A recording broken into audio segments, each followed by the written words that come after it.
Hello, my name is Chloe Meyer and I use she, her pronouns. I have a question for you. Who knows who this guy is? It's Charlie Berens, Wisconsin comedian best known for his YouTube series Manitowoc Minute. How about these people? That's Frances McDormand and William H. Macy in the classic 90s movie Fargo. Note she plays a Minnesotan sheriff. And who's this? Oh, sorry. Perhaps you recognize former vice presidential candidate and Alaskan governor, Sarah Palin. What do all of these people have in common? They all speak with a North Central American accent, sometimes better known as a Midwest accent or a Wisconsin accent. And that's what I'm going to be presenting to you about today.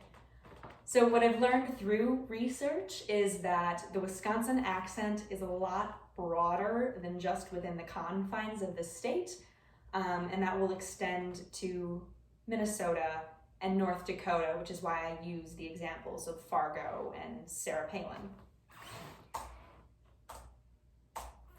This map here shows the regions of all the different accents and dialects that we know in the United States.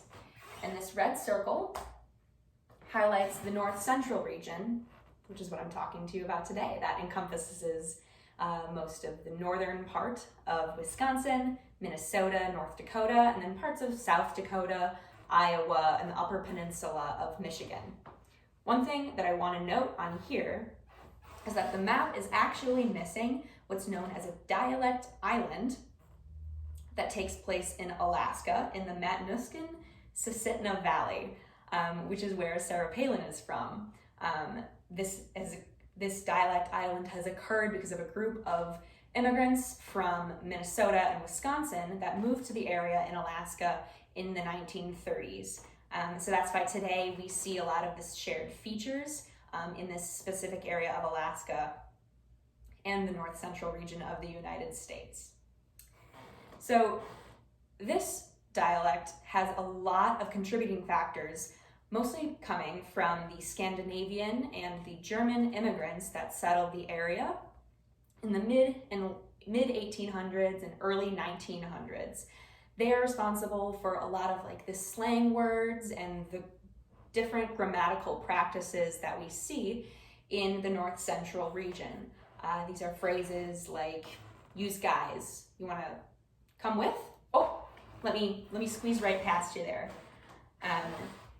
And those factors in and of itself are so broad that they could be encompassed by a presentation of themselves. So today I am focusing on just 3 of the phonological factors of the North Central dialect. Now before we go on, I will note that if some of you have good eyes, you'll notice that the bottom, that southeast corner of Wisconsin, including the city of Milwaukee and the Madison area, is not actually encompassed under the North Central dialect. And that's actually going to fall under the Inland North region, which again is its own dialect accent in and of itself and could be the topic of a whole other presentation. So for today, I'm going to kind of ignore the Madison, Milwaukee area and focus just on the northern part of Wisconsin and the Midwest dialect instead today.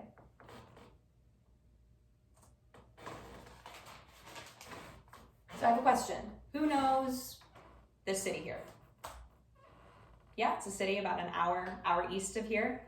How do you folks pronounce that? Anyone from Wisconsin? Yeah? Milwaukee? Yep, say that one more time for me. Milwaukee. One thing I noticed when you said that word is that you didn't pronounce that L in the first syllable. So rather than saying Milwaukee, as it's written, as it spells, us Wisconsinites typically say Milwaukee. This is one of the first key phonological features called consonant deletion, which is exactly like it seems. Certain consonants in the word are going to be dropped from the pronunciation. We saw this in the example of Milwaukee, It also is common in those NT syllables like you see in slanted. So where I say slanted right now, when I'm talking casually with my family, I'll probably say it more like slanted and not include that T at all. It's also common with consonants like T at the end of words, like in white. So instead of hitting that T on the end, I'm just gonna say white and move on, and I'm just gonna stop that. One example we see of this in popular culture, some of you might know this example, comes from Singing in the Rain. And I can't stand him. And I can't stand him. And I can't stand him. Can't. Can't. Can't. Can't. Alrighty.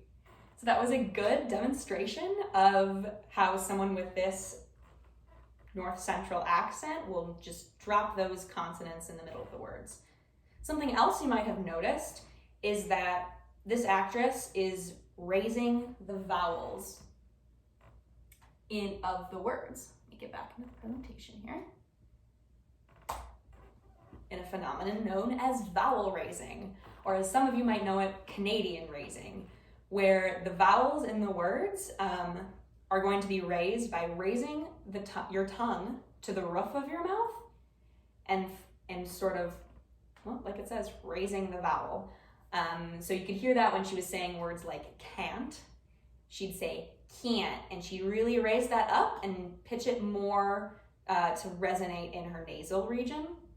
This is also super duper common. You might recognize it most with the word of bag. Wisconsinites might call it beg, and it'll sound even like the word like beg, as in you're begging someone.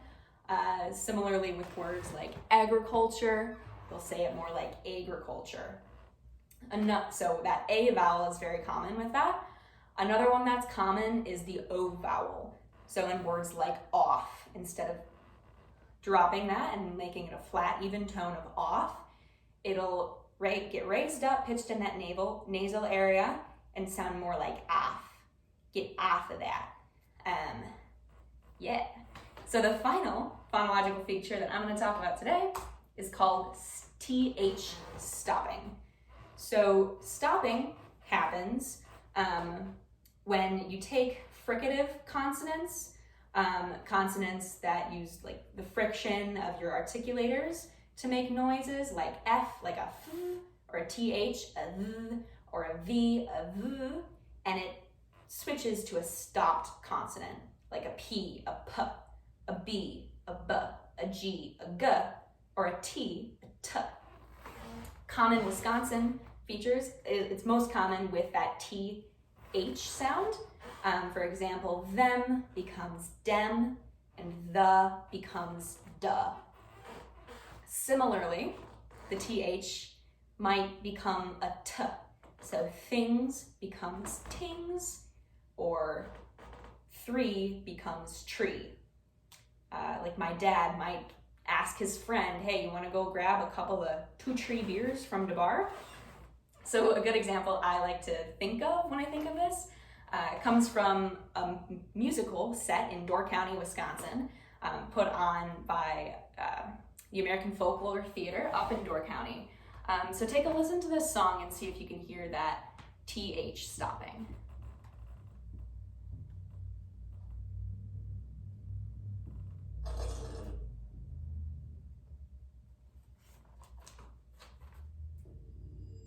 Good, real food is simple. It looks like food. It smells like food. It's what dogs are supposed to be. Apologies for the You advertisement. really don't want people to think of. They say there's lots of fishes in the lake, and I have seen a pretty tail or two. But sure as heck, I made a big mistake. I didn't set the hook, and she slipped through. It's not that there's an Alrighty. So it was a pretty funny clip. I recommend you go take a listen to the whole album if you're in for a Wisconsin-themed giggle and theatrical romp. Alrighty. So those are the three, I would say, the three biggest identifiers phonologically of a Midwest, North Central Wisconsin type accent. So I hope today you learned a couple new things about the Midwest accent, and maybe you're able to better identify them as you're out on State Street or out hitting the town, maybe if you're heading up to Door County. So I thank you for listening. Sorry. I thanks you guys for listening.